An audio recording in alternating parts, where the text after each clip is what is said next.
My name is Laura Meusch, L-A-U-R-A-M-E-U-S-C-H. I really want to thank you guys for being here, but I also want to know, are you people listening to us?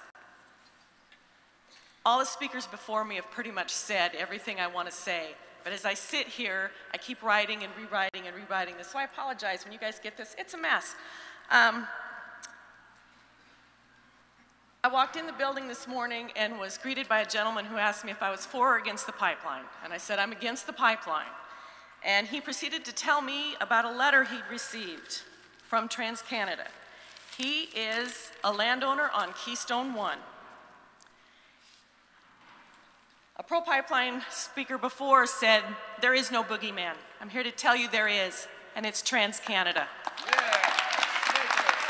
The man I talked about before has Keystone XL on his property. They put it there against his wishes. He didn't want it. No one was standing there with him like we're standing here now. He didn't want it then, but it was forced on him.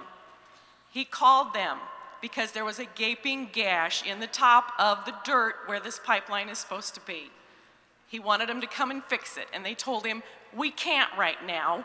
Could you fix it for us, or could you hire someone to do it? So they agreed on a $4,000 price for him to do that. And so he said, okay, I'll see if I can get someone to do it. And so they agreed on this $4,000 price, and so they sent him a letter to say that they would pay his price if he did this.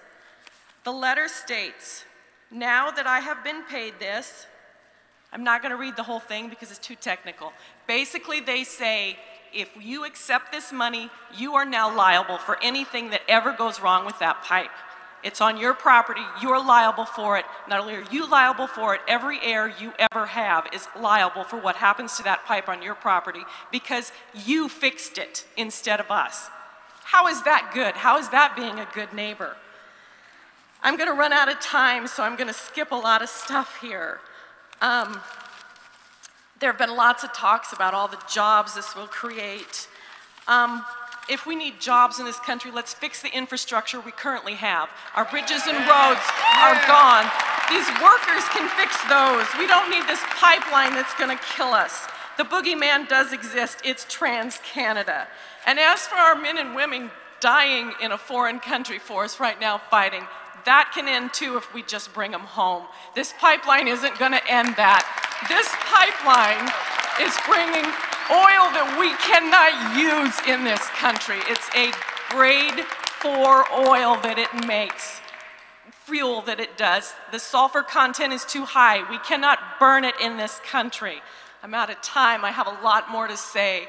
Please listen to us. President Obama, if you really want to be a climate change president, then you need to fix this. This pipeline cannot happen.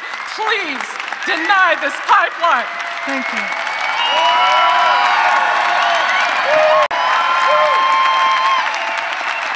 Speaker number 95.